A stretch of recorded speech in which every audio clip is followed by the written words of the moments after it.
más lo dice. Tailandia, Estados Unidos, Japón, Islandia.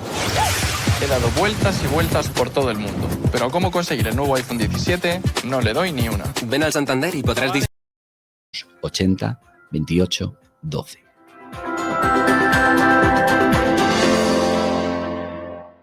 Castilla y León. Desarrollo sostenible por naturaleza. La gestión sostenible del patrimonio natural es la garantía de desarrollo para el entorno rural de los espacios protegidos. La Q de calidad, el sello de marca natural, constituyen un atractivo para quien los visita y una oportunidad de futuro y progreso para sus habitantes. Junta de Castilla y León.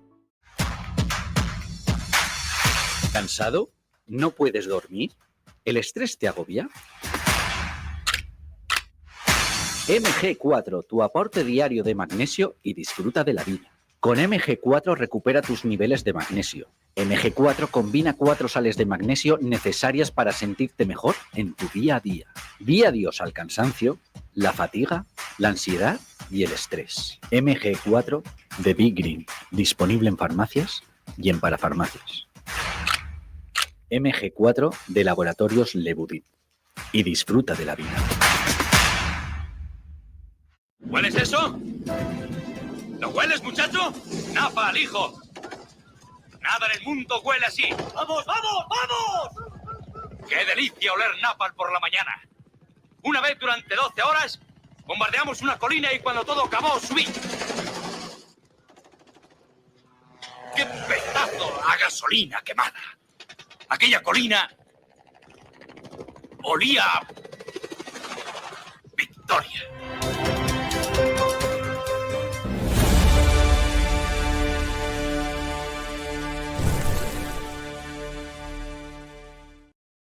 Tiempo de tertulia. Jesús Murciego debe estar aparcando. Bueno, el otro día llegó casi cuando estábamos acabando. Y a Carlos, hoy nos acompaña, por un lado, Luis Sánchez Movial. Luis, ¿cómo está? Mañana en Españoles Olvidados. Mañana en Españoles Olvidados no podía dejar de hablar de ella. Marcela Lope de Vega y Luján, más conocida como Marcela de San Félix. Era su hija monja. Llegó a ser la superiora del convento de las Trinitarias, que todavía existe, que es donde dicen que está enterrado Cervantes, en la calle Huertas. Tuvo varios cargos dentro y acabó siendo la superiora. Y decía mi paisano Menéndez Pelayo que era mejor poeta que su padre, la hija. Claro, si lo decía don Marcelino, yo no tengo nada que decir. Y el problema que ha tenido Marcela de San Félix es que prácticamente hasta los años 80 del siglo XX no se la ha reconocido. Es verdad que lo que se ha escrito ha sido a nivel académico, no a nivel general, y ha sido durante muchos siglos, pues fíjate, desde el siglo XVII, una absoluta ya no olvidada, desconocida en España. Yo he leído ahora con motivo de preparar el programa de mañana algunos de los poemas, y hombre, yo no me atrevo a decir que era mejor de su padre, pero desde luego sí heredó, porque leyó muchas obras de su padre, pues la ponía al padre cuando leía, oye, cópiame, hazme una copia de mis obras y tal. Entonces, claro, ella se iba fijando y de hecho ella aprende a leer y escribir leyendo a su padre. Claro, joder, eso es un lujo. O sea, aprender a leer y escribir a Lope de Vega. Entonces, mañana hablaremos sobre Marcela de San Félix en el programa de Españoles Olvidados y bueno, pues una reivindicación más de una española prácticamente durante muchos siglos olvidada. Incluso hoy la gente pasa por la calle Huertas, que es la parte trasera del convento, hay una placa que cuenta la historia. Yo recuerdo cuando era guía turístico que yo les hablaba y me miraba toda la gente, mi grupo. ¿Esta quién es? Me decían y yo tenía que explicárselo lentamente. Es decir, hoy, y bueno, aparte que vayan borrachos todos los que bajan por la calle Huertas a las 2 de la mañana, pero todavía existe el convento y allí podrán ver la placa y que cuenta más o menos la historia de quién era Marcela de San Félix. Y con esto termino. Y el día que fallece Lope de Vega, su padre, ella dice, por favor, que pase el cortejo fúnebre por el convento porque yo saldré a rezar por el alma de mi padre. Y efectivamente bajó el convento por lo que hoy es la calle Huertas, se paró, ella rezó con toda la comunidad y luego continuó hasta la iglesia de San Sebastián donde enterraron primero a Lope de Vega. Es un poco la historia de Marcela pues, San Félix, una de las grandes españolas absolutamente desconocida. Mañana a las 11 te escuchamos. Fernando Paz te ha regalado el concejal uno de los concejales de Vox en el Ayuntamiento de Valladolid, que es, ahora me lo va a decir Cristina Sol. Ay, Víctor Menéndez, sí señor. Magnífico. A mí también me lo regalaron, que lo sepa. Efectivamente, pues con todo mi agradecimiento, de verdad, porque es un ¿cómo denominarlo? Una especie de tebeo, por decirlo así. Sí, o de... no, para que pinte. Sí, para rellenarlo, para pintarlo, pero es de Valladolid. Y por lo que estoy viendo, que le acabo de echar un vistazo, es absolutamente digno de Jesús García Conde, porque son todas referencias a Valladolid de los principales héroes de la hispanidad.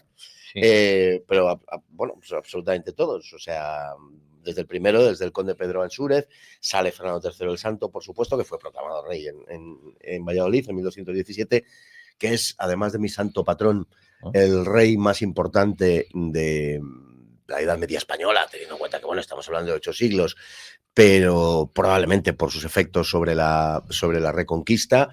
Además, un verdadero caudillo popular, gracias al cual su hijo Alfonso X, bueno, pues tuvo una acogida por parte del pueblo castellano que de otra manera hubiera sido quizá distinta.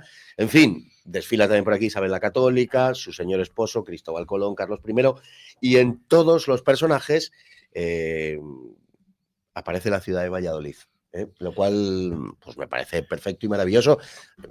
Don Luis nos acaba de citar a don Marcelino Méndez Pelayo, Jesús García Conde de Valladolid, yo que ya me disocio absolutamente de Madrid, sobre todo desde que Almeida es alcalde, y reivindico las Rozas, pues tengo pocos personajes ilustres a los que reivindicar procedentes de allí, pero en fin, no puedo dejar de comentar la situación de verdad de cómo están dejando Madrid, porque esto es absolutamente infame. O sea, es infame. Llegar a Madrid hoy ha sido una auténtica gincana. O sea, llegar hasta aquí, hasta la calle La Gasca, desde donde yo vivo en esta localidad roceña a la que hacía alusión antes, de verdad que es una gincana. O sea, es imposible, es dificilísimo. Han sido prácticamente 2 horas.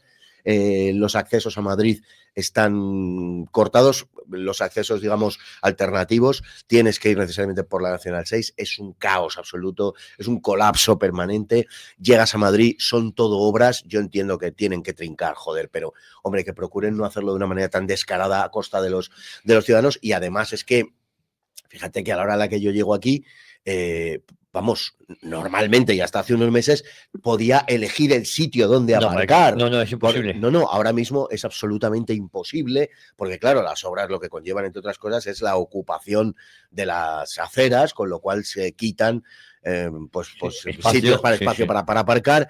En fin, un absoluto caos, todo esto en medio de, pues eso, del desorden absoluto que hay, que además luego cuando uno ve en qué se traducen las obras que hacen, en la mayor parte de los casos es en nada. Es decir, para ensanchar una acera 40 centímetros, de verdad, es que tienen la calle Reina Victoria, que son 3 carriles en uno, es un caos. Bueno, en fin, no voy a seguir porque de verdad que no es una reivindicación solo personal, que también, sino que es por el estado en el que está esta ciudad, de verdad que es absolutamente infame. Yo sospecho, además, de verdad, ya he puesto esa sospechar y no siendo particularmente conspiranoico, que quieren disuadir a la gente mediante todo este tipo de trabas de utilizar el automóvil. Y claro, es algo a lo que se puede invitar a la gente que viva en Madrid dentro de un orden, ¿no? Porque luego, oye, cada uno pues tiene derecho a elegir.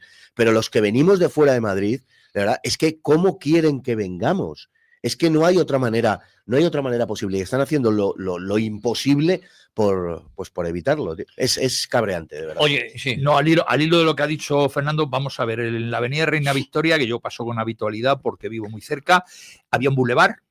No sé, me imagino que seguirá el bulevar. Ahora bien, la obra es absolutamente innecesaria. Ese bulevar no le pasaba nada. Era un bulevar que tiene ahí una estatua de Vicente Aleixandre, porque era vecino próximo, la calle Wellingtonia.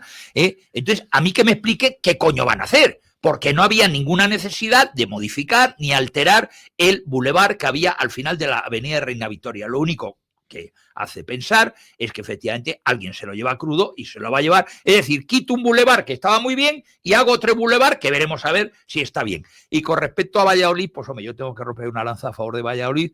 El programa pasado hablé de Jerónima de Burgos, una de las amantes de Lope, que era de Valladolid, al igual que actrices muy conocidas, como eran Agatha Liz, que la gente no se acuerda de ella, que era una magnífica actriz de teatro, lo que para que luego, pues, bueno, mujer, por otro lado, tenía que hacer el papel que le toca hacer en la transición, y luego las dos legendarias que eran Lola Herrera y Conchita Velasco, que eran de Valladolid. y una cosa personal que me atañe, mi padre estudió muchos años en el Colegio de San José de Valladolid porque mi abuelo estaba de juez en Palencia y le empaquetó a sus hermanos y a mi padre de interno en el Colegio San José de Valladolid. Don Luis ha extendido sus redes por toda la geografía patria, con epicentro en Cantabria, pero del Cabo de Gata a Finisterre, o sea, cualquier lugar. Yo tengo muchos primos y uno de ellos se llama igual que yo, Luis Sánchez Moyán, que es abogado en Sevilla. O sea, también tenemos colapsada Sevilla de Sánchez, pues tengo varios primos pues que... hace nada he estado en Sevilla y este verano estuve en Valladolid y tengo que decir que la verdad es que Valladolid está muy bonita, muy bien.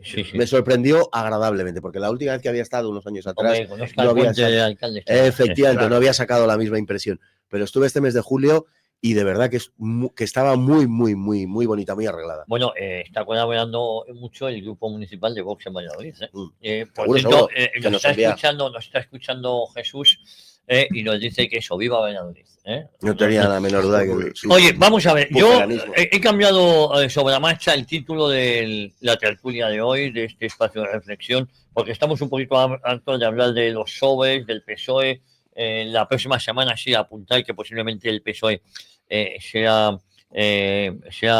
imputado como organización criminal por financiación ilegal.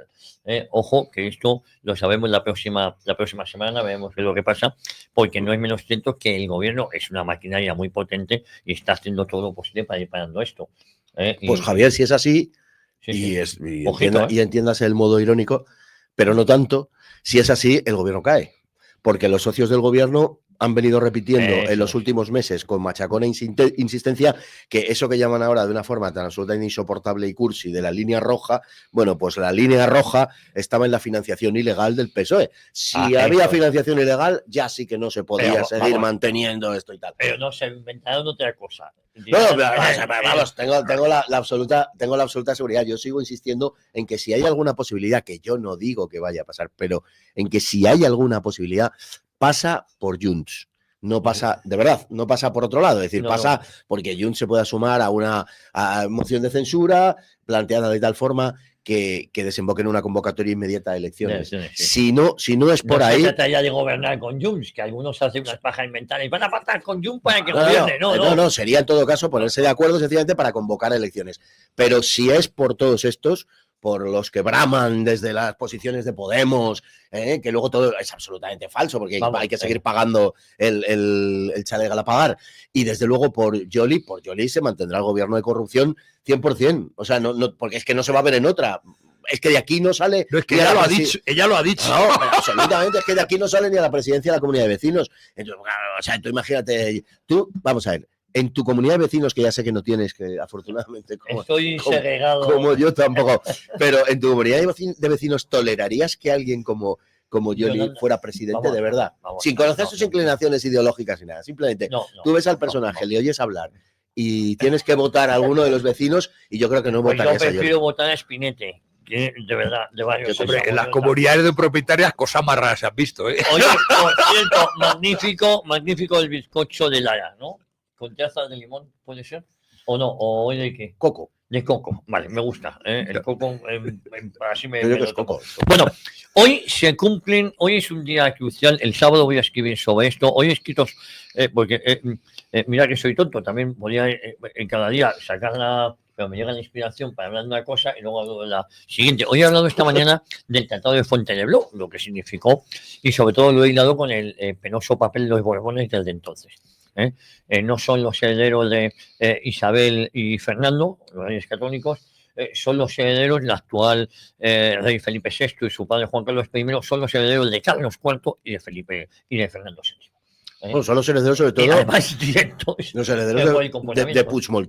Sí, señor. Son los herederos de Puigdemont. Sí. O sea, por la parte paterna. Sí. No le demos más vueltas. No. Bueno, pero yo lo que si quieres rematar. Hombre, vamos a ver, lo que es una vergüenza es que se acabe de conceder por parte de Felipe VI el Toisón de Oro a 3 personajes que, en fin, los que tenemos una edad lo recordamos, que son Felipe González. Joder, Felipe González. Siniestro. O sea, que tuvo uno de los gobiernos más corruptos que recuerda la historia de España. Y van y le dan el Toisón de Oro. Y luego, claro, a Roca Yullén y a... Hombre, a Roca Yullén porque no dejaba de ser el abogado de la familia. Claro, efectivamente. Y luego al pobre Río Rodríguez de Millón, que ya está muy mayor, y también todos le conocemos cuando, en fin, cuando era mercenario del PNV, escribiendo las cosas que escribió, y que además le dieron el premio, si no me falla la memoria, a Sabino Arana. Bueno, Hombre, que a favor de ETA, entre otras cosas, a favor de ETA. El de Miñón estaba muy jodido porque no fue elegido presidente del Partido Popular. Claro. Y eso fue lo que le encabronó y se echó al monte. Bueno, ya te iba a decir, al hilo de esta historia de Yoli, ¿no? Sí, Que comentábamos, Yolanda, sí. y de la caída del gobierno del PSOE ya inminente por la financiación ilegal, porque claro, será acusado el Partido Socialista, pero ahora te dirán que hasta que no haya condena. Y cuando haya condena te dirán no sé qué. Bueno, digo que como también estamos en vísperas de la proclamación de la Tercera República, que va, creo que al mes que viene va a ser, ¿no? Sí, Digo, sí, porque como Sánchez dijo que iba a terminar para noviembre con todos los vestigios del franquismo, pues entonces entiendo que va a acabar con la monarquía, ¿no? Bueno, quiero que escuchéis esto. Hablando, Sánchez hablaba ayer de nuevo de Franco y volvió a sacar este comodín, el Franco Modín. Cada vez que Sánchez habla de Franco lo hace más grande. Yo no sé, estos son tontos, pero son como Yolanda Díaz, ¿no? Que ayer ante la idea en subconsciente le engañó y hablaba de que este gobierno corrupto no va a caer. Pero le engaña porque al fondo ya sabe que es un gobierno corrupto. Lo más como es tan tonta, pues no lo puede ocultar. Pero Sánchez, ayer después del fracaso, ¿os acordáis que iba a hacer sin actos de Franco y tal? Pues ahora lo ha vuelto a sacar. Y luego está la tonta de Cayetana Álvarez de Toledo, que hablaba de que, claro, hablar de Franco alimentaba a Vox. Digo, bueno, pues a lo mejor tiene razón. ¿Y cuál es el problema? No, el partido fundado por 7 ministros de Franco. Claro, pero es que está se quejaba de eso. 6. Porque el otro era director general. Bueno, Tomás de Carranzal. Sí, no le engañan y tal. No, Cayetana, vamos a ver, lo que ha dicho Cayetana está clarísimo. Están en el relato de que hay una pinza PSOE-Vox. Es una cosa de auténtico sainete, bueno, porque vivimos en un sainete realmente, ¿no? Bueno, es una cosa para tomárselo a cachondeo, claro, pero dentro de ese relato, la puya que tira esta chica, esta señora, es para reforzar su propio argumento, claro, va a decir, además haciéndose como la encontradiza, ¿no? Esta situación de, qué casualidad, nos hemos cruzado por la calle Hermosilla, esquina no sé dónde, y tal, no sabía que vivías ahí, pero coño, si has venido a mi casa 20 veces. Bueno, pues esto es exactamente lo mismo. Es decir, construyen el relato de que hay una pinza Vox, PSOE, y tal, y ahora dice, claro, saca Sánchez a Franco porque favorece a Vox. Mira, como la pinza, qué casualidad. O sea, nos toman por tontos probablemente con razón. Hombre, oye, escuchemos esto y luego vamos a hablar. Yo he cambiado el guión sobre la marcha, además porque me apetece más, porque estoy harto de los sobres, de la ley, y como nos vamos a hartar en los próximos días, sobre todo la semana que viene, de seguir hablando de esto, hoy sucedió un hecho histórico, hablando de la figura de Franco, porque gracias a Franco, mal que le pese a algunos, España no entra en la Segunda Guerra Mundial. Hoy se produce los 85 años del mítico encuentro en Hendaya de Franco con Hitler, el hombre más poderoso del mundo en ese momento, sobre todo de Europa, sin lugar a dudas. El sábado voy a escribir un artículo que hace referencia a esto. Está todo hilado. Lo de Fontainebleau está hilado también con lo de Hendaya. Y usted dirá, ¿y por qué? Porque en Fontainebleau los monarcas ceden y permiten que seamos invadidos. Porque ellos lo que querían es saber quién se hacía con el poder, el padre o el hijo. Y desde ahí no hemos levantado cabeza. Lo que sucede en 1940 salva vidas. Yo siempre digo que Franco salvó vidas, incluso salvó a muchos asesinos conmutando cadenas de muerte por condenas a cadena perpetua, que en la mitad eran entre 4 y 6 años, con lo cual salvó a mucho culpable también, todo hay que decirlo, porque estoy seguro que entre ellos había muchísimo culpable. Y como el Rojo asesinaba incluso a los testigos, si no había testigos, no había caso, o se le exoneraba a pesar de que era evidente. Entre esos que fueron salvados fue el abuelo de Pablo Iglesias, si no me equivoco. Bueno, y quiero que escuchemos lo que decía Sánchez sobre Franco, que cada vez que habla de Franco sube el pan y más gente se interesa por la figura de Franco y están muy preocupados con este asunto. Hemos reformado la ley de asociaciones para poder habilitar a la legislación y poder cerrar y acabar con la Fundación Francisco Franco y, por tanto, su desaparición. Y, efectivamente, como usted bien ha recordado, estamos este año celebrando el inicio de la transición democrática como consecuencia de la muerte del dictador Francisco Franco. Y ya le anuncio, señoría, que antes de que termine el mes de noviembre vamos a publicar en el Boletín Oficial del Estado todo el catálogo de elementos y de símbolos franquistas para que sean retirados de una vez por todas de nuestro país y de nuestras calles. Porque al fin y al cabo de lo que estamos hablando es de que la memoria democrática puede ser plural, pero tiene que ser lógicamente respetuosa con los principios de tolerancia, de democracia que defienden y están incardinados en la Constitución española. Bueno, hablar un socialista que hable de democracia y de libertad cuando han sido auténticos asesinos, cuando tienen las manos manchadas de sangre. Yo lo he dicho esta mañana, no quiero ningún tipo de reconciliación con el PSOE. Al PSOE hay que expulsarle de la vida política y pública. El PSOE es incompatible con el progreso de este país. Es el enemigo crucial de España en los últimos 100 años. Mira, hay una cosa, Javier. Acabamos de oír la perorata del presidente Sánchez. Del despreciable sujeto este, ¿no? En una misma frase ha hablado de retirar los vestigios y de memoria. Hombre, para cualquier persona que tenga sentido común, ya no voy a hablar de los rudimentos de la lógica aristotélica, sentido común, hablar de memoria, o sea, de recuerdo, y de mantener un recuerdo, e ir quitando placas, pues parece un poco antitético, ¿no? O sea, otra cosa es que el planteamiento fuese, de la misma manera que el régimen anterior puso placas a los que lucharon en su favor tal y cual, nosotros ahora lo que vamos a hacer es poner las correspondientes placas que sean inclusivas, sostenibles, resilientes y toda la bazofia esa, la basura esa. Bien, pero lo que están haciendo es destruir el pasado. Mira, uno de los términos que más de los que más se abusa últimamente es el de orwelliano, porque lo utilizamos para casi todo y la mayor parte de las veces de una manera abusiva. Pero es que esto es absolutamente orwelliano, es que no existe otra manera de definirlo, es orwelliano. Es decir, es que la guerra es la paz, la esclavitud es la libertad, la memoria es arrancar placas, o sea... La neolengua. Es absolutamente... La memoria es arrancar placas, efectivamente. La memoria es, dice, eliminar los vestigios. No, entonces, ¿qué memoria? ¿De qué memoria está hablando usted? ¿No? Sí. O sea, es que es una locura. E insisto por lo demás. E insisto, si quiere terminar con los vestigios del franquismo, bueno, por supuesto, tendría que acabar con la seguridad social, aunque ellos digan que la hizo Felipe González. Quiero recordar aquí que la ley de bases es de diciembre del 63 y que antes existía el seguro obligatorio de enfermedad, etcétera.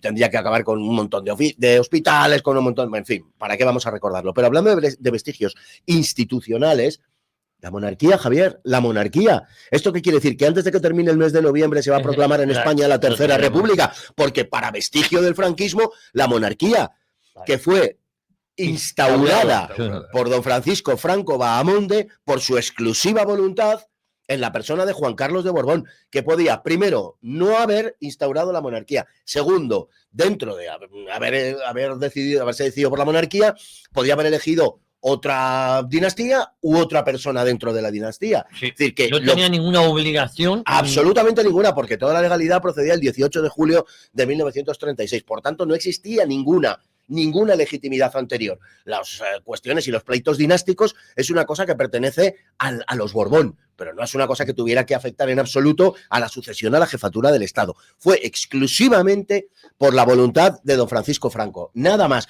Y que no nos cuenten la historia de que en el año 78 votamos la Constitución y por tanto la monarquía parlamentaria, porque eso es solo verdad en parte, puesto que votamos toda una Constitución en la que esto estaba incluido, pero no se desglosó y mucho menos se hizo un referéndum sobre la forma de Estado, en primer lugar, y en segundo lugar, la gran falacia consiste en que el rey no es legítimo por la Constitución. La Constitución es legítima por la monarquía. Claro. Es exactamente al contrario. Porque si afirmas que el rey es legítimo por la Constitución, quiere decir que todo el proceso anterior, el proceso constituyente, llamémosle así, aunque nunca lo fue oficialmente, pero llamémosle así, es decir, las cortes que salen de las elecciones del 15 de junio del 77 no valen, que son las que elaboran la Constitución, porque son convocadas por un gobierno cuyo presidente es elegido por Juan Carlos. Por tanto, si Juan Carlos no era legítimo, Suárez tampoco, el proceso constituyente tampoco, la Constitución tampoco, y así sucesivamente. O sea, que no nos cuente milongas. ¿Va a acabar de verdad con los vestigios del franquismo? Señor Sánchez, proclame la Tercera República en noviembre.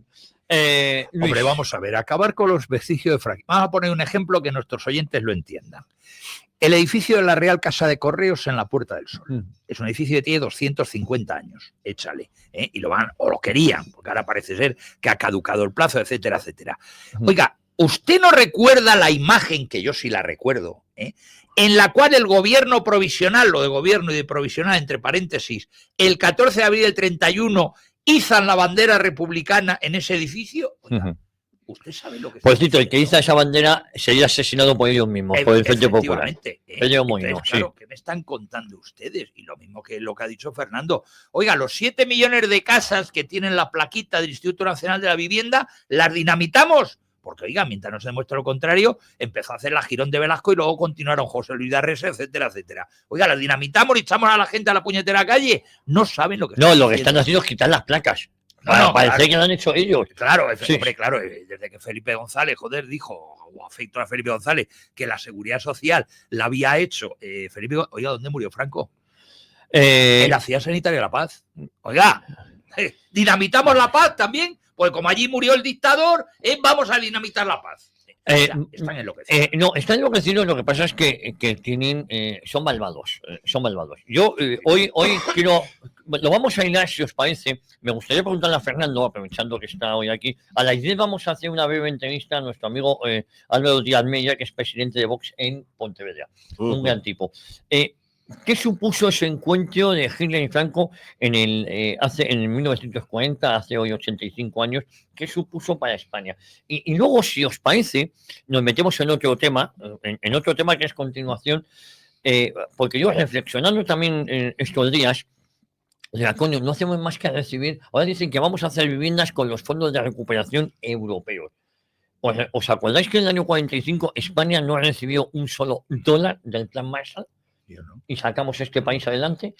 ¿Sabéis la cantidad de millones que nos han llegado a los fondos de recuperación europeos y nadie sabe dónde están o en qué se han ido? Digo que eso también, es que eso es memoria histórica, que es lo que vamos a hacer aquí hoy. Fernando, ¿qué supuso ese encuentro entre el hombre más poderoso del mundo en aquella época, que era Hitler, sin lugar a dudas, y un pequeño caudillo en un pequeño país como España?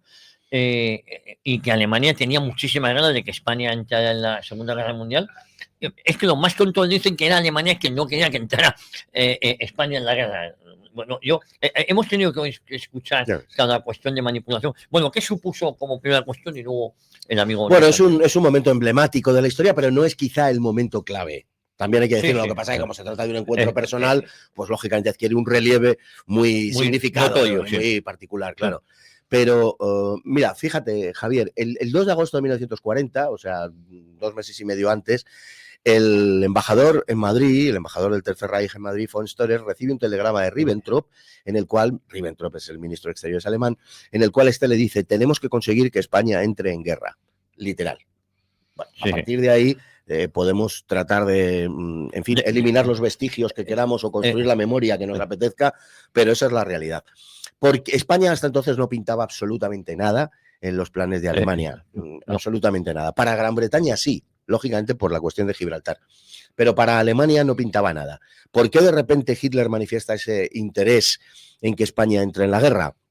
Pues porque después de la derrota de Francia, el 22 de junio de 1940, se queda Gran Bretaña sola, entre comillas, sola, con 500 millones de habitantes, la Commonwealth, contra Alemania, 80 millones de habitantes. Hay que recordar esto porque la soledad de Gran Bretaña pues es relativa. Bien, y dentro de ese panorama, Hitler no había desarrollado ni de lejos las armas para invadir las Islas Británicas. Estaba absolutamente impreparado. La operación Seleve, la operación León Marino, nunca existió como tal más que sobre el papel. De hecho, Hitler ni siquiera se molestó en hacer revista de las tropas que estaban destinadas en la zona occidental de Francia. Bueno, no fue más que una maniobra para amedrentar a los británicos y obligarles a sentarse en la mesa de negociaciones, que era el final que se preveía de la guerra, porque Hitler no había pensado nunca que tuviera que combatir con Gran Bretaña y en consecuencia Alemania carecía de las lanchas de desembarco, de los submarinos, de los bombarderos estratégicos y por supuesto de la marina de guerra, que había perdido la mitad de los destructores en la operación de abril en Noruega y no tenía posibilidad ninguna de desembarcar en las Islas Británicas. ¿Qué es lo que decide Hitler en ese momento? Bueno, en lugar de acometer esa operación, que es imposible, pues llevar a cabo una estrategia de asalto periférico a Gran Bretaña y atacarle en los lugares que dieran paso o que acercasen al Imperio Británico, ¿no? En este caso Gibraltar, era importante, en ese sentido, Gibraltar. ¿Por qué? Pues porque entre Freetown, en Sierra Leona, y el sur de Inglaterra, y Southampton o Plymouth, no hay más posición marítima que Gibraltar. Si los británicos carecían de Gibraltar, tendrían que dar un enorme rodeo por el Océano Atlántico, que es por donde venía la mayor parte del tráfico marítimo para Gran Bretaña, y el perder Gibraltar hubiera sido un contratiempo muy serio para los británicos. No les hubiera llevado a perder la guerra porque Estados Unidos hubiera entrado, pero hubiera sido un contratiempo muy serio. Bueno, en esa estrategia que adopta Hitler de asalto periférico a Gran Bretaña es cuando España cobra interés. Para Hitler, la entrada de España en la guerra solo importaba por Gibraltar, no por ninguna otra razón, por Gibraltar. Y a partir de ese momento, Franco, de cara a Hendaya, lo que cree es que Hitler, que tiene al ejército más poderoso del mundo en los Pirineos, le va a, digamos, a presentar una situación de prácticamente de hechos consumados, bien invadiendo España o conminándole a una entrada inmediata en la guerra. Eso es lo que Franco cree que va a tener que enfrentar en Hendaya. La situación de Bayona con Carlos IV, Fernando VII y Napoleón. Una situación muy parecida. Muy parecido, sí, por eso. O me deja usted pasar para tomar Gibraltar o sencillamente paso. O sea, por las buenas o por las malas. Y Franco se encuentra a un Hitler menos amenazante de lo que él creía. No hubo tal ultimátum, aunque es verdad que Hitler hizo insinuaciones acerca de la cantidad de tropas que tenía, de la situación tal. Bueno, eso es verdad, pero no en los términos combinatorios que Franco esperaba. Y eso le dio la posibilidad, mediante una hábil estrategia de dilación, la posibilidad de ir desplazando la entrada de España a la guerra. De hecho, en Hendaya, España sí firma un protocolo de entrada en la guerra. Pero ese protocolo de entrada en la guerra tiene dos problemas. Uno, que en él se dice que para que España entre en la guerra tienen que estar de acuerdo Alemania, Italia y España. Es decir, que España tiene que dar el visto bueno en última instancia. Y segundo, no hay ninguna fecha. Con lo cual, pues en fin, no tenía más sentido que el meramente protocolario. Esa es la realidad. Lo difícil vino después de Hendaya, no es Hendaya como tal, no, vino después de Hendaya. Fueron los meses siguientes donde Hitler trataba de obligar a Franco a que éste se pronunciase en favor de una fecha y de hecho llegó a establecer la fecha del 10 de enero de 1941 para el comienzo de la operación Félix. Bueno, entre tanto, el almirante Canaris, que era el jefe de los servicios secretos alemanes militares del Abwehr, era muy amigo de España, era admirador de Franco y odiaba profundamente a Hitler, era un antinazi furibundo. Canaris estaba informando a España de lo que tenía que hacer a Franco para no entrar en la guerra. Esto, con perdón, no es publicidad porque creo que ya no está ni a la venta. O sea que, pero esto lo cuento pormenorizadamente en mi libro de La neutralidad de Franco.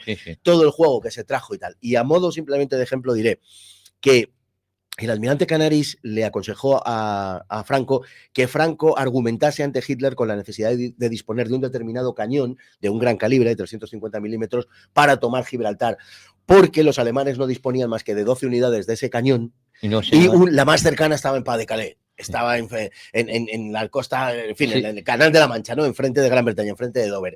Y tardaría por lo menos 2 meses, si no 3 o más, en llegar y tal. Con lo cual, al sur de España. Con lo cual, pues se ganaba todo ese tiempo. Si Franco hubiera querido entrar en la guerra, como dicen los de la memoria que quieren arrancar los vestigios, si Franco hubiera querido entrar en la guerra, Franco no hubiera argumentado ante Hitler con el cañón para dilatar el tiempo de la entrada de España en el conflicto. Todo lo contrario, no hubiera utilizado esa baza. La pregunta es, ¿Franco echó mano del argumento de que necesitaba ese tipo de cañón para tomar Gibraltar, sí o no? La respuesta rotunda es sí.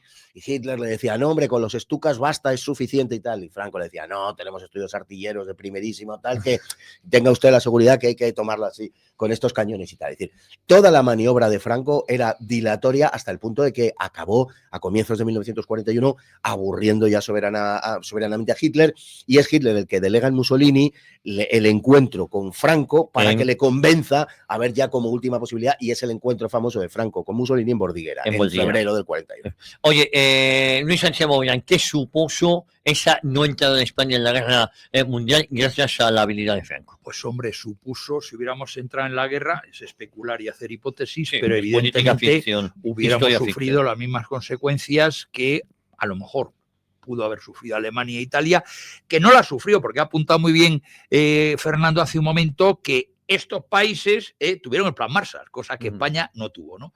España yo creo que no estaba en condiciones de entrar, porque abundando en lo que decía Fernando, también es verdad, hay un número de la revista Razón Española, no recuerdo cuál, en la cual habla y cuenta cosas Jiménez Arnau, que era el embajador que estuvo presente, por cierto, era el padre de Jimmy, el famoso Jimmy Jiménez Arnau, sí. Arnau, que era embajador, y estuvo allí en esa conversación, el hombre hablaba perfectamente alemán, y se enteró y luego lo contó, y hay un número de Razón Española que registra, recuerdo ese encuentro.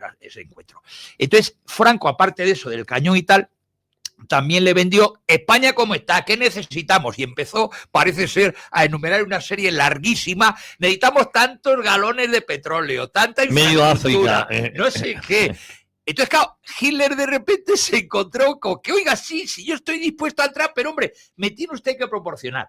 Yo creo que pidió tanto, eso fue una gallegada de Franco, yo lo llamo siempre una gallegada, ¿entiendes? Dice, bueno, yo ahora aparte de lo del cañón y tal, le largo todo eso que necesito de la logística y claro, no me lo van a dar. Y entonces, efectivamente, yo creo que fue una maniobra más, el llorar, hacer un poco de víctima. Yo creo que ahí también Franco hizo un poco de víctima. Oiga, España que está como está, acabamos de salir de una guerra. Bueno, la verdad, además. Hemos vencido al comunismo, patatín, patatán. Esto hace un poco la teatralización de lo que pudo ser la conversación del vagón de tren en Hendaya. Entonces, claro, yo creo que Hitler, la famosa frase, yo no sé si será verdad, prefiero que me saquen 2 muelas o 5 muelas antes que escuchar a este tío, ¿no? Aparte, es real la frase. Claro, bueno, pues, efectivamente, esa fue la famosa frase de Hitler, y yo creo que después, aparte de otras muchas cosas, se cansó y dijo, bueno, España ya es una cosa perdida y vamos a ver cómo hacemos lo de Gibraltar.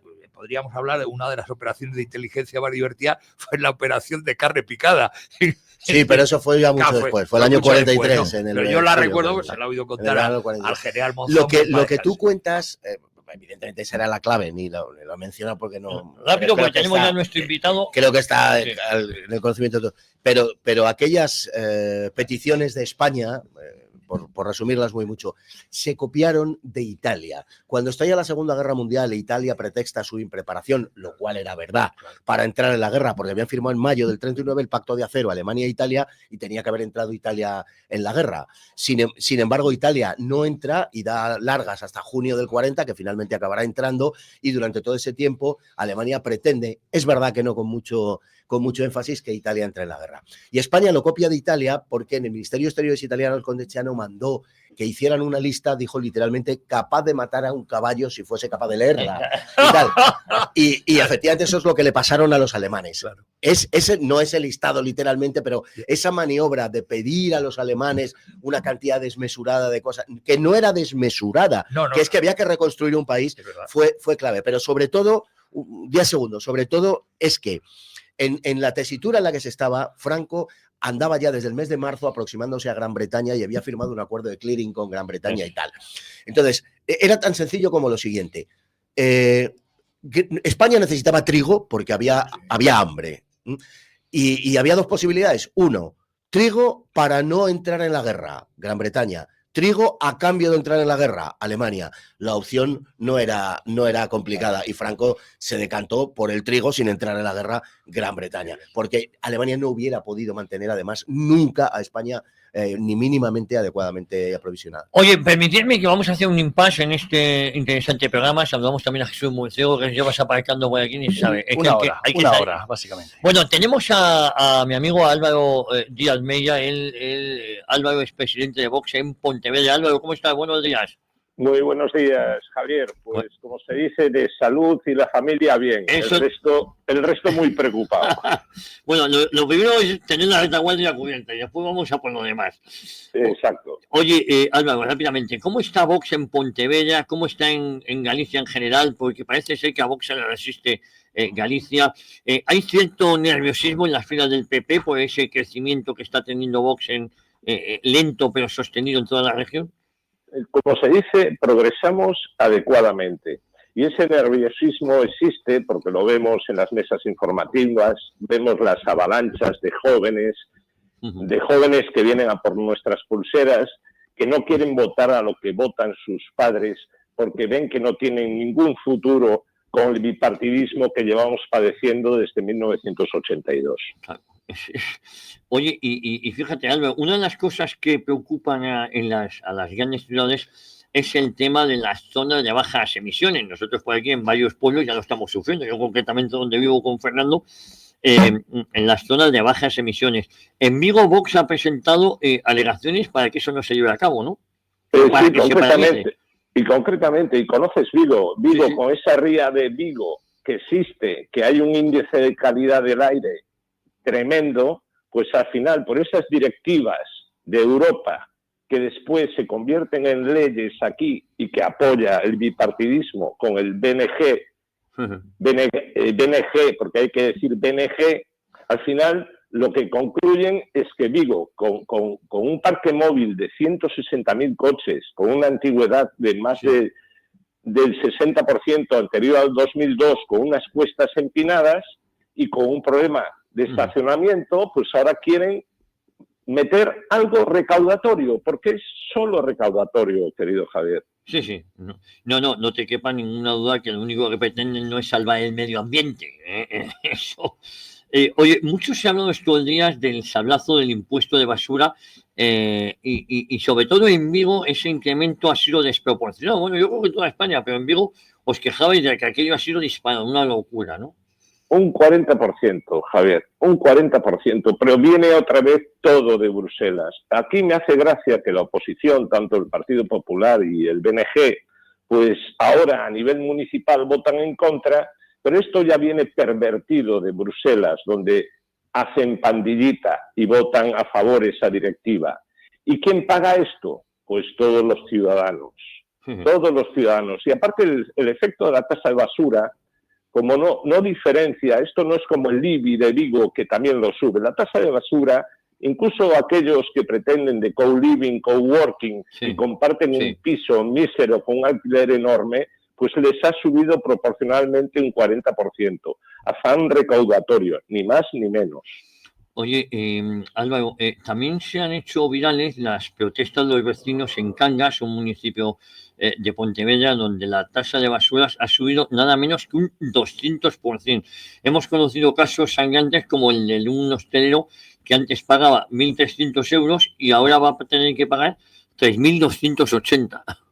En el caso de la península de Morrazo, que son todos muy guerrilleros, debe ser por sus antecedentes vikingos o sajones, pues al final el sangrazo es tremendo porque ahí hay una mancomunidad municipal que comprende Bueu, Cangas y Moaña y les ha subido eso. Lo que pasa que, como te digo, como son guerrilleros, el pueblo sale y el pueblo solo sabe al pueblo. El otro día se manifestaron y recogieron más de 8.000 firmas sobre una población de casi 20.000. Pero al final la alcaldesa del BNG dice que esto viene por una ley y que ella no puede hacer nada. Es dramático. Pero es absolutamente una salvajada. Y dicen que es por nuestro bien o que vienen de Bruselas cuando en Bruselas gobierna Partido Popular y Partido Socialista. Es así de claro, lo estás comentando. Oye, Álvaro, en el caso de Vigo la subida del impuesto también es muy pronunciado. En los últimos años, por ejemplo, se paga uno de los IBIs más altos de España. Un 0,91, Javier. Lo que pasa con estos impuestos, a esos propietarios les duele el día que les llega el recibo y al día siguiente les duele un poco menos. Como te lo cobran una vez solo al año, tú te indignas ese año y después vas al pan y circo de nuestro querido Abel Caballero, que es un auténtico Abel Ptolomeo o un Nerón. Solo falta que vuelva a incendiar la ciudad. Pero fíjate, lo que hay que preguntarse es hasta, porque nos lo están normalizando, nos están diciendo que esto es lo normal. Oye, vamos a hablar de Abel Caballero. Es uno de los regidores municipales que más dedica a las luces de Navidad en toda España. Este año ha duplicado el presupuesto, 2,4 millones de euros en un solo año. Bueno, esto está muy preocupado, claro, alguien tiene que pagar esas luces, ¿no?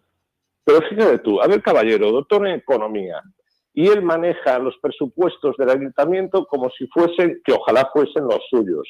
Al final tiene merma de gasto y beneficio de ingreso. Hay unas reservas financieras acumuladas de ejercicios anteriores de casi 600 millones de euros en Vigo. Él podría, como alcalde, por potestad, no subir los impuestos y no hacer ese gasto superfluo en luces, porque las Navidades se inventaron hace 2025 años, no las ha inventado Abel Caballero en el 2018. Y encima ese gasto que estás comentando tú es solo de instalación. Tú imagínate los recibos de la luz que puede pagar Abel Caballero, que al final no los paga Abel Caballero, lo pagamos todos los vecinos de Vigo con nuestros impuestos. Es de una responsabilidad tremenda que un gestor político lo que tiene que llegar a hacer es un presupuesto cero, no puede tener ni pérdidas ni ganancias. Oye, y por último, Álvaro, mientras asistimos a cosas como estas en Galicia, los grandes retos que más deberían preocupar son el reto demográfico, siguen apartados. Hay un dato que lo dice todo. En Vigo, por ejemplo, donde tú vives, hay más perros que niños. 46.000 perros contra 23.000 niños entre 0 y 5 años. Y esto ya no solo afecta a Abel Caballero, esto es también Xunta de Galicia. Los diferentes políticos que nunca han apostado por la natalidad, que ahora apuestan por una sustitución demográfica. Abel Caballero se gasta una barbaridad en parques infantiles que al final van a utilizarlo los perros. Sí. Eso me ha gustado, ¿eh? Es increíble, Javier, de verdad. Oye, Álvaro, que tenemos tiempo de seguir hablando y de tomarnos algo juntos, ¿eh? Exacto. Tú avísame y yo acudo, Javier. Te mando un abrazo y lo que necesitéis. Hay mucha paciencia con Abel Caballero. Venga, ¿vale? Y tesón. Un fuerte abrazo. Un abrazo, amigo. Hasta luego. Adiós. Bueno, la verdad es que lo que están viviendo algunos municipios, como estaba denunciando Álvaro Díaz Mella, es brutal, ¿eh? Y lo hemos normalizado, lo damos como por bueno. Vamos a ver, aquí en Madrid, Almeida está utilizando una coartada mentirosa, está diciendo, no, yo no puedo hacer nada porque el gobierno y tal. Usted sí puede hacer. Es decir, el tipo impositivo sobre el IBI va desde el 0,4, 0,40 hasta el 1,1. En estos momentos, Madrid tiene el 0,42, es decir, usted lo puede bajar hasta el 0,40. Entonces usted, porque en el recibo del IBI del año 25, que efectivamente sabía que le iba a obligar el gobierno, usted este año, ¿por qué no ha bajado hasta el 0,40? Oiga, señor Almeida, acabo de dar la clave, no nos mienta usted, lo podía haber hecho perfectamente, lo que pasa es que, claro, tener el tipo de gravamen sobre el IBI al 0,42, aunque parezca que no es nada, si vemos todo el conjunto de la ciudad de Madrid, es una pasta gansa la que recauda el ayuntamiento. Entonces, el ayuntamiento de Madrid es una fiera voraz, un leviatán voraz a nivel municipal que no tiene límite. Entonces lo que se dedica es a esquilmar sistemáticamente a todos y a cada uno de los ciudadanos de Madrid. ¿Por qué no lo baja usted al 0,40? Conteste a esta emisora. Oye, vamos a ver, Jesús Murcio, ¿cómo andas? Yo te quería preguntar otras cosas, pero si quieres remata eso. No, el caso más evidente, hablando de Madrid, que es lo mismo en Vigo, que es lo mismo en cualquier ciudad de España, es que pone un recurso Almeida en la oposición y cuando lo gana, lo recurre él mismo. Para que entendáis que esta gente, estos partidos, el PP y el PSOE, obedecen las mismas directivas de Bruselas. Los dos hay que hacer lo que mandan que hay que hacer, e incluso el BNG, hablábamos del BNG, hablaba este invitado, el BNG también, y todos obedecen a Bruselas, porque son correas de transmisión de una élite de Bruselas que quiere lo que tú has dicho, Movellán, extraer la riqueza, el dinero de verdad, y crear deuda, pero la riqueza, los billetes de los bolsillos de los ciudadanos los sacan primero y después se emiten deuda que no se va a pagar nunca y que nos lleva a la ruina. Estábamos hablando de ese 85 años del encuentro entre Franco y Hitler en Endaya, claro, y que supuso, es un punto, esa es la fecha clave. Como ha contado Fernando, seguramente eso fue la escenificación, pero es la fecha clave de la importancia de que España, de que Franco nos salvara, de que España entrara en la Segunda Guerra Mundial. Fíjate que yo trabajé en Alemania, en Mönchengladbach, para un banco, y mis compañeros, uno de ellos, alemán, me comentaba que su abuelo, para librarse de ir al frente ruso, al frente del este, se involucró en la operación Sea Lion y estuvo haciendo prácticas.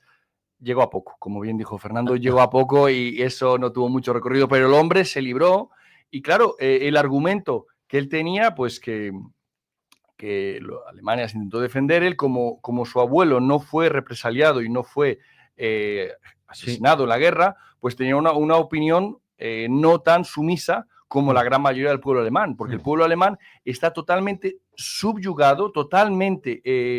me decía que la palabra que en lugar de Alemania haber sido pacificada, fue pusificada, pusilánime. En inglés pussy tiene otro sentido. Pero para que entiendan que se ha hecho una moral derrotista y todos son derrotistas y está bien que hayan sido derrotados, todo mal. Y eso nos recuerda el modelo político que se adoptó en Alemania, que se basa en el patriotismo constitucional. O sea, todo lo que venga de la Constitución, que no es Constitución, no es. Que es una ley fundamental que engañaron a los americanos, todo lo que venga de ahí se acepta. Y esa moral del perdedor es la que compramos en la transición española. Cuando mencionábamos la Constitución española, incorporamos una moral de derrotista de un país que no perdió ninguna guerra. Bueno, vamos a ver, lo ha comentado Fernando muchas veces, el caso alemán es que se le exige incluso a las nuevas generaciones, que nada tuvieron que ver con aquello, con la Segunda Guerra Mundial, que pida perdón por haber nacido, ¿no? Que es el gran problema. Por eso el éxito de Alternativa para Alemania les pone muy nerviosos. Digo que tú lo has comentado en distintas ocasiones, sí. Que se le exige al pueblo alemán que pida perdón, pero por haber nacido, aunque las nuevas generaciones pues nada tengan que ver con aquello, ¿eh? Sí, hasta los años 60, hasta la segunda mitad, sobre todo de los años 60, en Alemania hubo una continuidad en cuanto a la población. Era la población que había hecho la guerra y que incluso de jóvenes, ¿no? Y que ahora pues ya estaban accediendo a los puestos de dirección del país. Y se veía, como digo, a través de las encuestas, en que la mayor recriminación de los alemanes, los 15 años después, incluso hasta los 20 años después de terminar la Segunda Guerra Mundial, hacia el régimen, era que había perdido la guerra. Es decir, que lo que le echaban en cara a Hitler es que había perdido la guerra, no era una cuestión moral, por decirlo así, ¿no? Y eso, aparecía de forma tremendamente insistente en todas las encuestas, ¿no? Es a partir de los años 60 cuando surge la generación que empieza a decirle a sus padres ¿qué hicisteis vosotros? ¿Qué tal? Culpabilizar a sus padres, todo ese tipo de cosas. Surge a partir de entonces. Hay un proceso de desnacionalización de Alemania muy profundo, solo comparable o superior al de España, pero nosotros estamos ya acortando etapas. Y ese proceso tiene una piedra angular que es culpabilizar a todos los alemanes, como por cierto decía Ilya Ehrenburg en su propaganda durante la Segunda Guerra Mundial, son culpables todos los alemanes, los nacidos y los aún por nacer. Bueno, pues exactamente eso es lo que han hecho, culpabilizar a todos los alemanes, incluso a los que pues han nacido en los años 80. Eso es lo que significa, ¿en qué se traduce a la hora de la verdad? Pues en considerar, y de ahí sale precisamente esa idea de que Alemania es una anomalía, es lo que llaman el Sonderberg, el camino especial de Alemania. Alemania habría sido una anomalía en la historia de Europa. Fíjate la anomalía que habría sido, que habría terminado desembocando en algo como Hitler, ¿no? Bien, eso se le está aplicando a España hoy en lo que yo llamo la hitlerización de Franco, ¿no? A Franco se le está aplicando exactamente lo mismo y en consecuencia lo que emana de esa visión es que si Alemania debe ser raída de la historia porque ha acabado desembocando en Hitler, dado que Franco es la quinta esencia de todos los males y es asimilable a Hitler, también España debe ser raída de la historia y hay que execrar el conjunto de la historia de España en consecuencia. No es Franco, que nadie se engañe, no es Franco. Franco es un instrumento, una palanca para dinamitar toda la historia de España, como se hizo en su momento con esa desnacionalización de Alemania. Hoy estamos en el proceso de deshispanización, de desnacionalización de España. Y el truco es, en el nombre de la memoria, arrancar los vestigios, como nos acaba de explicar Pedro Sánchez. Sencillamente eso. No, es lo que se nos está haciendo. Ese es el terrible daño que se nos está haciendo. ¿Qué es lo que yo creo, sinceramente? Pues que a pesar de todo, llegan tarde y que ya hay mucha gente y nuevas generaciones que ya no compran esto. No en vano, el SPD fue el que financió a través de la Fundación Ebert a Felipe González. Claro. No en vano, el PSOE español comenzó como una correa de transmisión de la socialdemocracia alemana a órdenes de Kissinger, como están en los papeles de Wikileaks, que quería que España no triunfase la Junta Democrática o por el miedo al Partido Comunista, pero que no funcionase y que pactasen de alguna manera el PSOE y bueno, pues el PSOE fue el encargado de mantener el chiringuito y toda la venta de la industria nacional a Alemania y a Francia y toda la homologación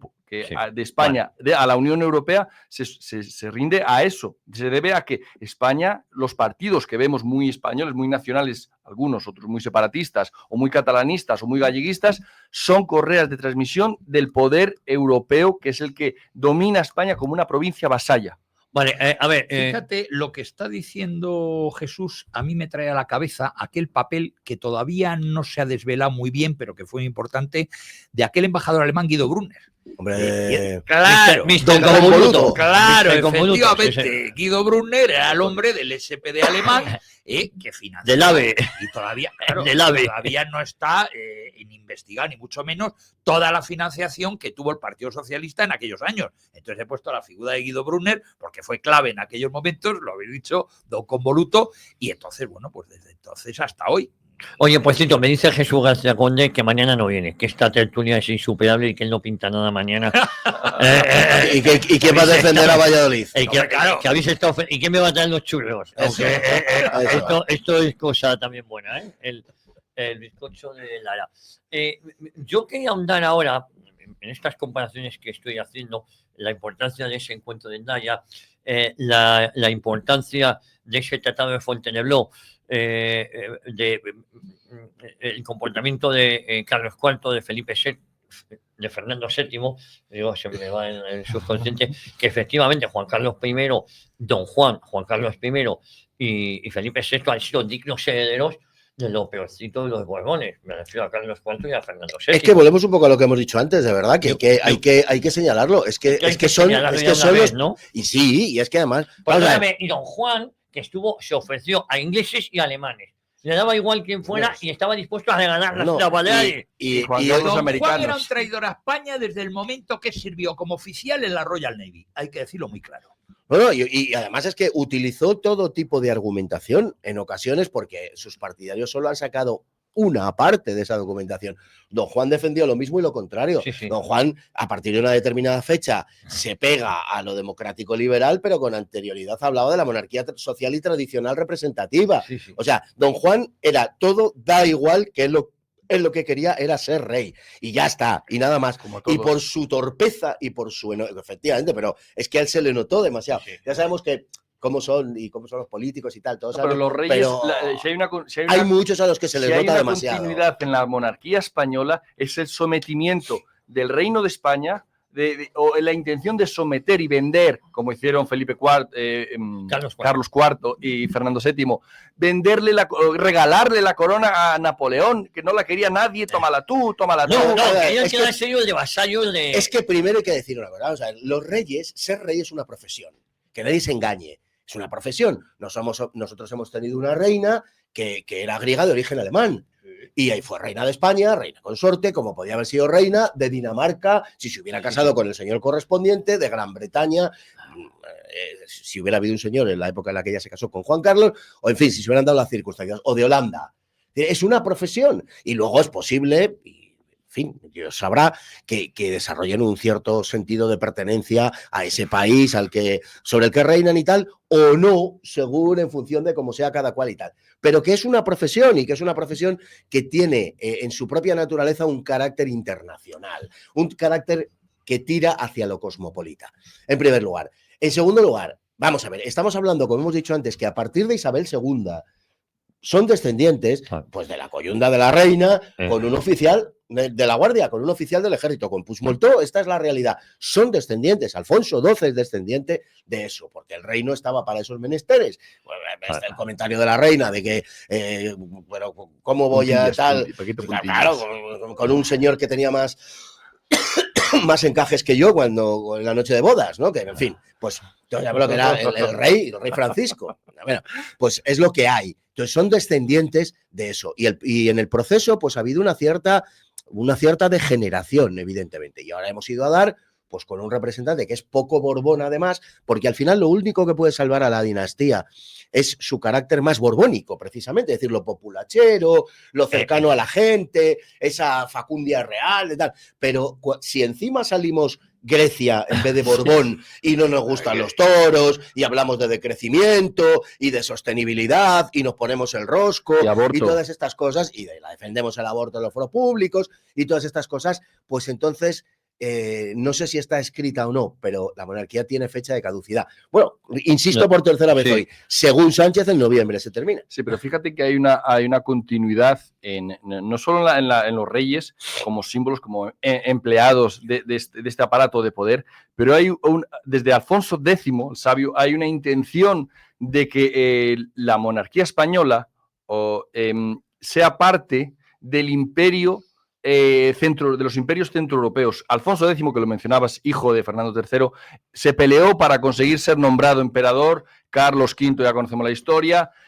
Realmente, para casar a la madre, Juana, con Felipe el Hermoso. El Hermoso, se gastaron fortunas inmensas para conseguir que España fuera aceptada dentro de Europa, algo que vemos actualmente. Cómo se mataron los políticos de la transición, se esforzaron para que nos homologaran, y al rey le importó una higa, a Juan Carlos, venderse a Francia, a Alemania o a Estados Unidos, a quien pagase, con tal de asegurarse un reinado, como le decía Sofía cuando se peleaba, contado por Sabino Fernández Campos. Tú eres una muerta de hambre y yo tengo dinero para vivir como un millonario hasta cuando deje de ser rey. Y ahí está dejando de ser rey, viviendo como un millonario sin haber dado golpe en su vida. Sí, pero vamos a ver, porque lo de la transición ya es otra cosa. La transición en realidad es un proceso impulsado desde la corona, bendecido por Estados Unidos, y a cambio de esa bendición de Washington, lo que hay dos cosas fundamentales. Una entrega de la soberanía española por la vía económica y por la vía militar, y una privatización a los amigos del poder de lo que era de todos los españoles, del patrimonio que era del pueblo español y que se había construido desde el Estado.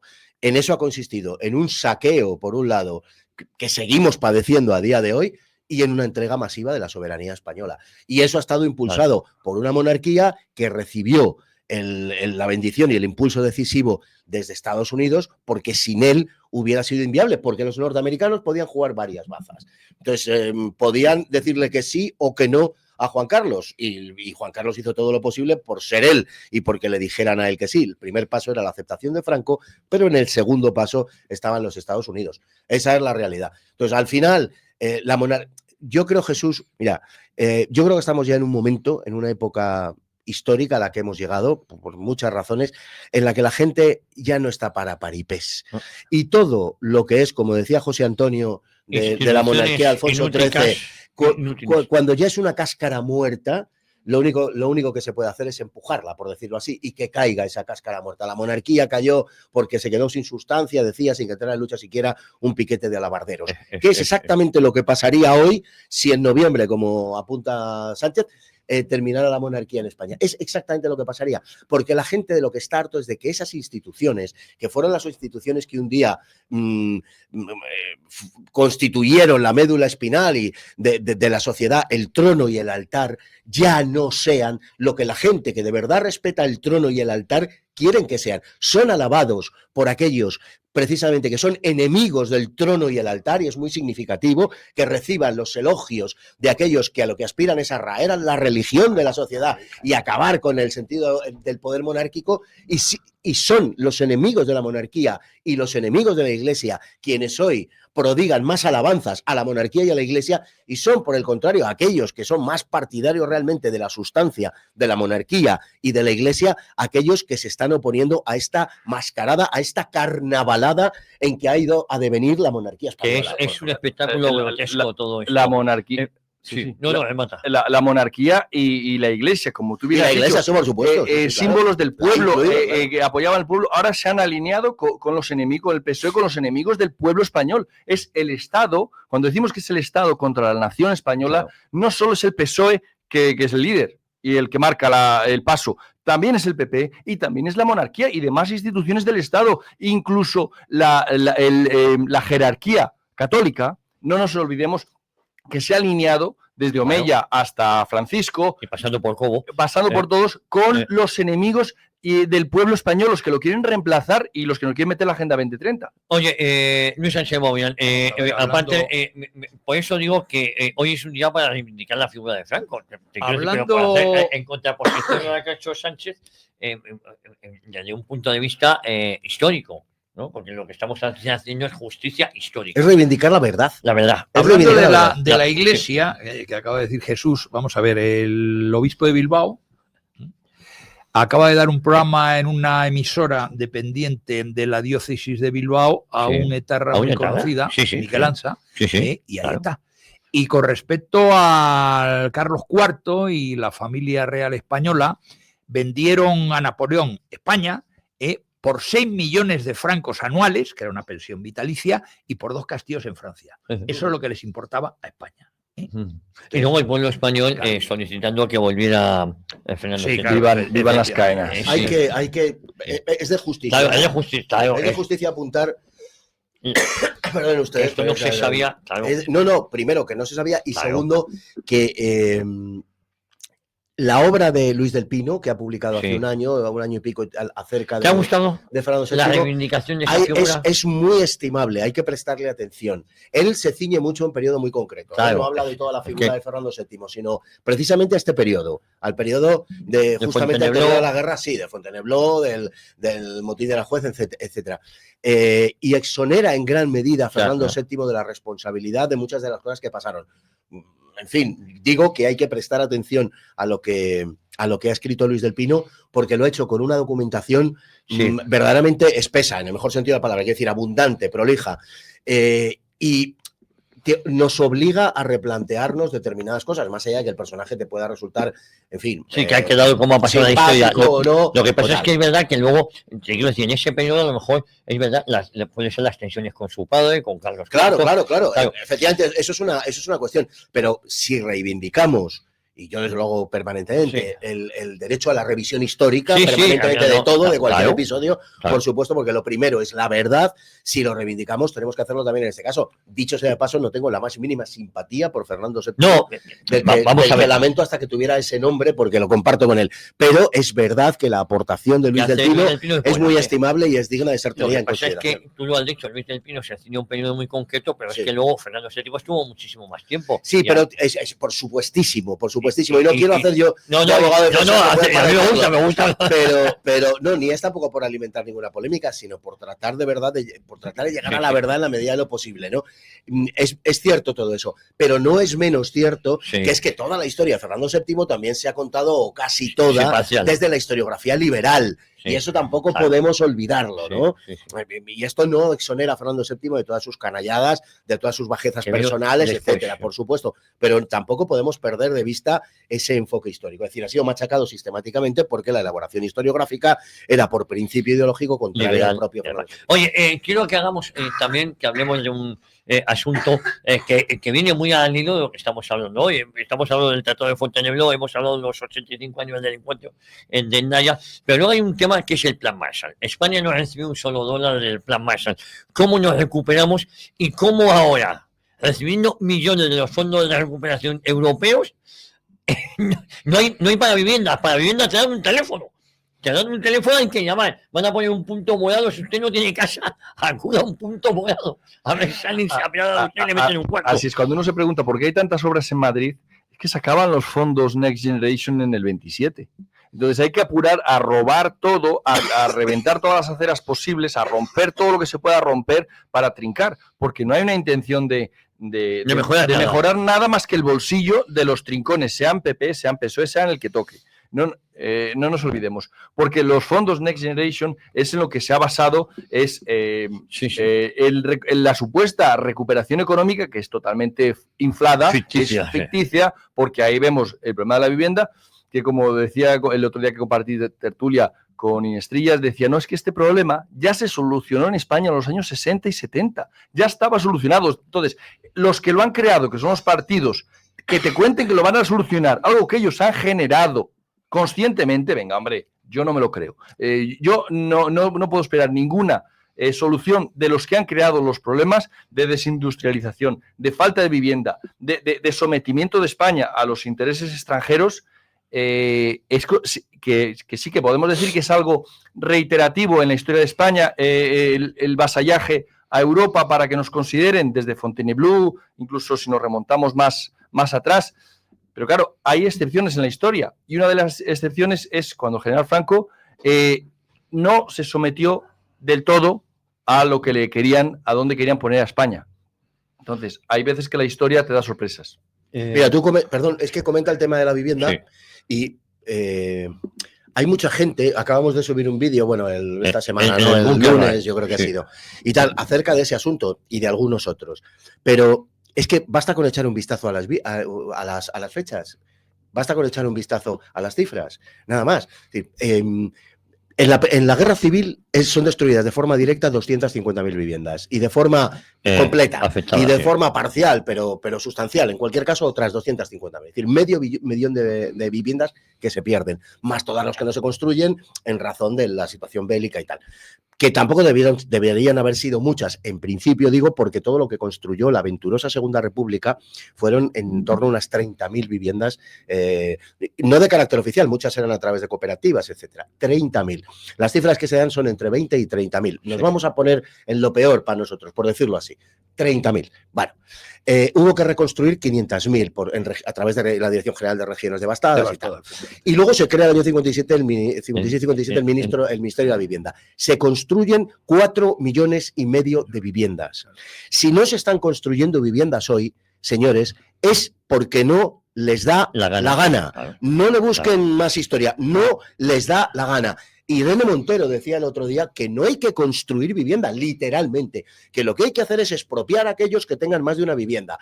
¿Qué nos están diciendo, además de otras cosas?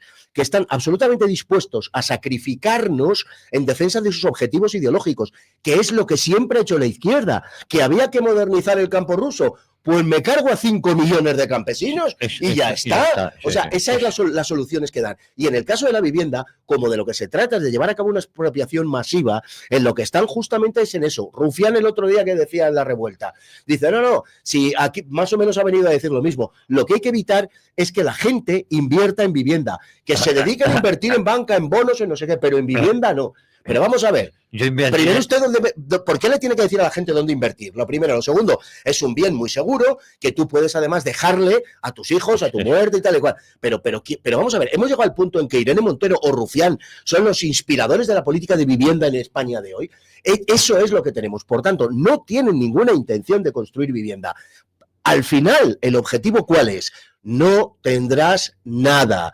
Ese es el objetivo y quieren quitarnos la propiedad, por supuestísimo, o mejor, que no accedamos a ella. Para colmo, tenemos que vivir de alguna manera, en algún sitio.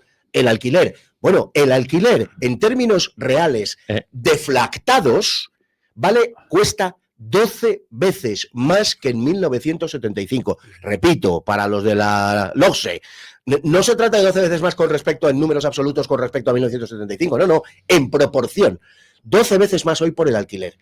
En la situación que hay, no se aumenta el parque de alquiler tampoco, porque aquí hay una gran demanda, pero no hay oferta, y la entrada masiva de los inmigrantes está disparando los precios, lógicamente porque el inmigrante no compra piso, el inmigrante bastante tiene con pagarlo. En consecuencia, no puedes ni comprar ni alojarte de alquiler y mucho menos tener una familia. Pero es que además hemos llegado ya al punto en el que se comparte habitación en Madrid, no piso, se comparte habitación. Claro, ¿el objetivo cuál es? No tener propiedad y no tener familia. ¿Cómo te vas a meter en la aventura de una familia? O sea, que va a parecer esto de verdad en los primeros tiempos de la Unión Soviética de Stalin, cuando en una casa expropiada vivían en una habitación vivían 2 familias. El doctor Cibago. Y el doctor Cibago aparece, por ejemplo. Claro. Y claro, ponían una tela en medio, colgando más o menos del techo como podían para... Bueno, imagínate poner una tela en medio, una manta o lo que sea, para que y la otra familia no vivan en una absoluta promiscuidad. Bueno,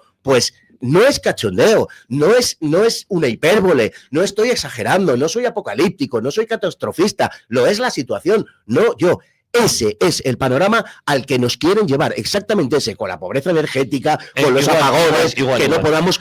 Los artículos que se adquirían con absoluta normalidad, absolutamente asequibles de toda la vida, ya no se van a poder pagar, ya no se están pudiendo pagar la luz, el agua, el gas, el teléfono, la casa, ya estamos en eso. Y nos decían y nos dijeron durante muchísimo tiempo, bueno, esto se aguanta porque hay dinero, pero cuando nos metan la mano en el bolsillo, coño, si nos han dado la vuelta a los bolsillos y no protestamos, no, de verdad, no hay gente en la calle, protesta por Palestina, pero no porque nos vamos a ver, hay una experiencia, un estudio de campo muy sencillo.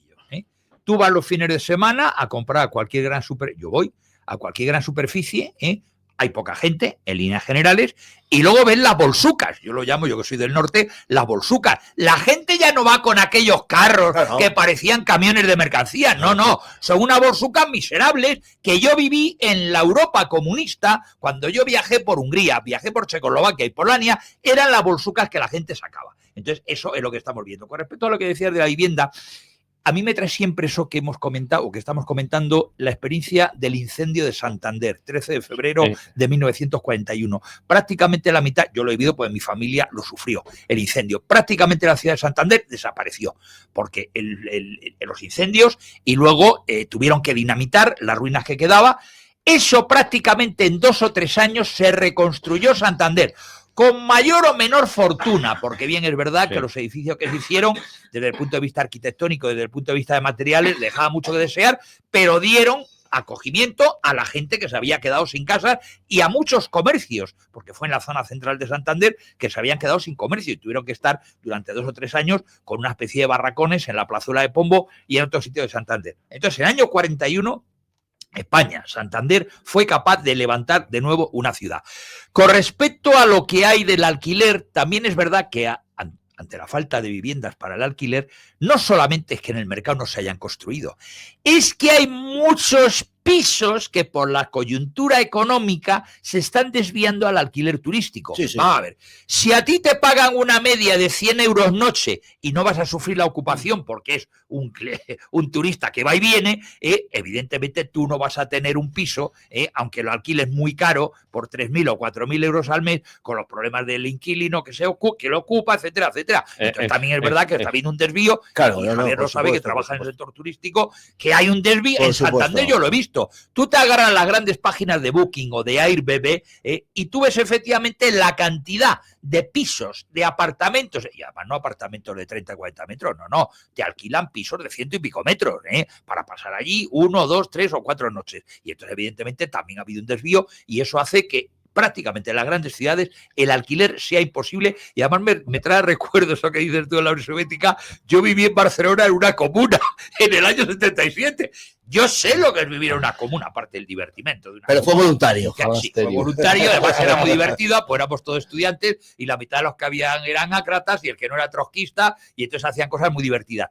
Pero era muy molesto vivir, ¿entiendes? Claro. Vivir. Yo recuerdo aquella, era una casa que estaba en la Travesera de Gracia, en Barcelona, y vivíamos 20. Entonces, pasé la semana pasada por allí. No, y hay un tema también muy importante que es el de los fondos de inversión. O sea, la especulación con el capital, con el capital inmobiliario español en términos generales. Eso es fundamental, desde luego. Eso no podemos dejarlo de lado. Pero es que lo que se está proponiendo desde el gobierno y desde las terminales del gobierno y desde los socios del gobierno no es eso. Aquí nadie ha hablado de meterle mano a esa historia. Aquí de lo que se está hablando es de expropiar a la señora que tiene 2 pisos o que tiene un apartamento en Torrevieja que le ha tocado un 2, 3, o que tiene una casita en la sierra. Es que se está hablando de eso. Lo que tú estás contando, por ejemplo, lo podemos ver en Madrid, está cerca de mi casa y yo paso todos los días, en la calle Santa Engracia de Madrid.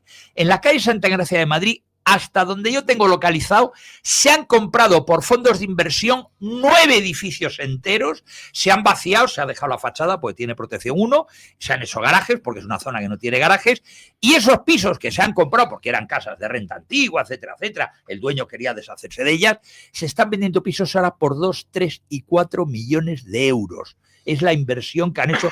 ¿Cuánto le ha costado rehabilitar el edificio al fondo de inversión? 3 perras gordas. Nada. Y ahora, claro. Y ahora se están vendiendo por 3 y 4 millones. Pero cuando hablamos de la vivienda, entendemos que la población apenas ha crecido más que los inmigrantes. Lo que tenemos son unos sobrecostes, desde el precio del ladrillo, el precio del gasoil, la mano de obra, claro. Es que escasea mano de obra. Realmente estamos en una situación que si no fuera por el engaño y la borrachera de los fondos Next Generation, nos daríamos cuenta que estamos en un retroceso brutal y que nos vamos al hoyo.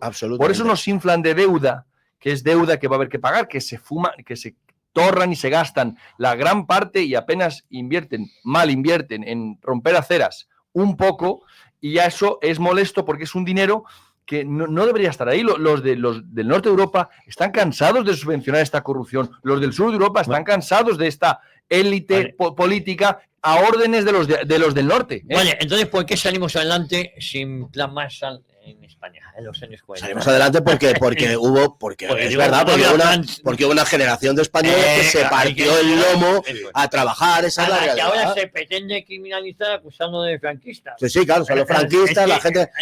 Mira, se da la paradoja, que no sé si lo es, de que precisamente esa generación que fue la que sufrió, vamos a llamarlo así, lo peor del franquismo, es decir, la que sacó adelante el país y la que no se benefició de la mejor parte del franquismo, sino que padeció la peor parte del franquismo, la de la posguerra, etcétera y tal, fueron la gente más fiel al régimen, y en cambio los nacidos y beneficiados en la última parte del franquismo, que fueron con mucho, pues aquellos que, pues, en fin, que sacaron partido de la situación y que vivieron en la mejor de las Españas posibles, resulta que fueron los desafectos del régimen.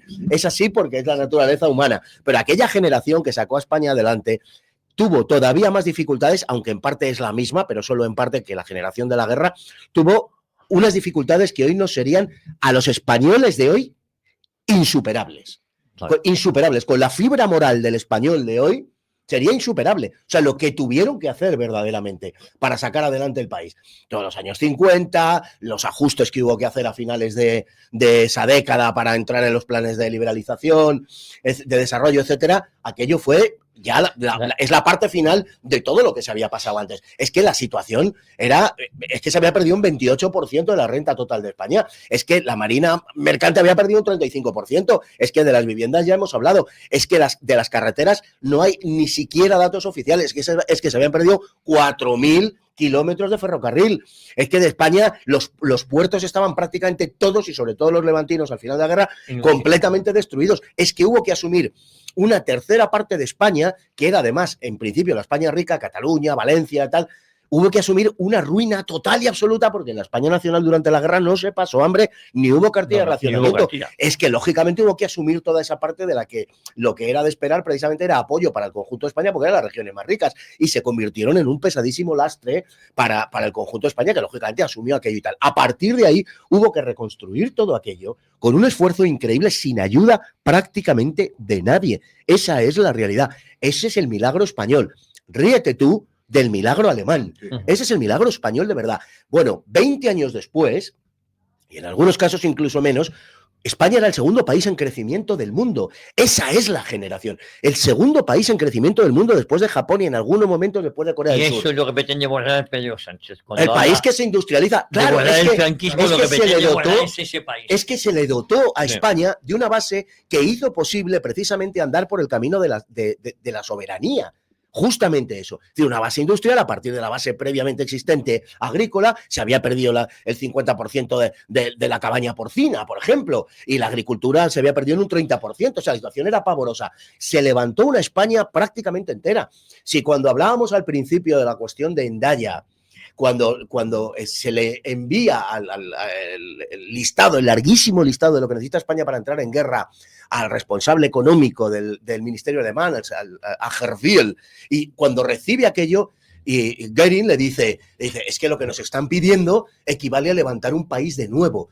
Y Herr-Wiel dice, es que tienen que levantar un país desde cero. Esa es la realidad. Y eso lo hizo esa generación. Y a esa generación hoy se la execra porque eso se hizo, al parecer, bajo unos criterios ideológicos que son condenables. No, lo que es condenable es la ruina en la que nos tiene metido este sinvergüenza, y este tío que está sacrificando España a los españoles, al pueblo español, le está sacrificando a intereses que son no ya ajenos a España, contrarios a España. La ruina a la que nos ha devuelto el Partido Socialista, de la que nos sacó, y has tocado el tema central, la soberanía. Aquí el tema es antes de la ideología, la que sea, está la soberanía, ¿eh? Como decía Trevijano, siendo republicano, si no hay país, ¿dónde vas a poner la república? ¿En el mar? Claro. Oye, por cierto. Efectivamente, es que es así. O sea... Primero el país, primero la nación soberana y después hablamos del régimen político y de la forma de Estado y de gobierno. Oye, por cierto, 4 siglas, 4 problemas para España, UE, OMS, OTAN y ONU. El resto de Occidente también. Saludos, Muevo de Valencia. Buenos días, Sergio del Logroño. Espectacular tertulia. Con estos espadas se aprende más que en la universidad. Arriba España siempre. Honor y gloria a quienes, como mi tío abuelo, fueron a combatir junto a Alemania, ahorrando así a España el tener que entrar en la Segunda Guerra Mundial. Sí, señor. Asalto y máxima profanación del Valle de los Caídos. Es inminente, nos dice por aquí. Lo de los chechenos es el teatro Beslan, es verdad. Sí. Y fue en septiembre. Y no fue eso, Fue el secuestro y la matanza en el teatro Beslan por un comando checheno. Buenos días, gran libro y gran debate. El libro de Fernando Paz todavía aparece, está en las tiendas, al parecer tu libro todavía. O se puede ¿Pero cuál se refiere? ¿Al de Franco? Sí. La neutralidad de Franco. Pues mira, el último es saberlo. Soy Gabriel Rosselló de Mallorca. Javier y Tertuliano, buenos días. Javier, ¿podrías decirme qué editorial saca tu libro? Editorial Actas, el PSOE contra España, la historia criminal continúa. Viene a ser la continuación, es la segunda parte, la continuación de la historia criminal. La editorial de Luis Valiente. Eso es.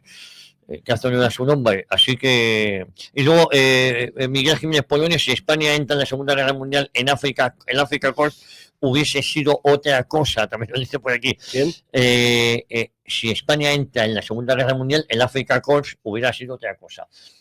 Nos comenta aquí un buen amigo. A la mierda del régimen del 78, pero en el tono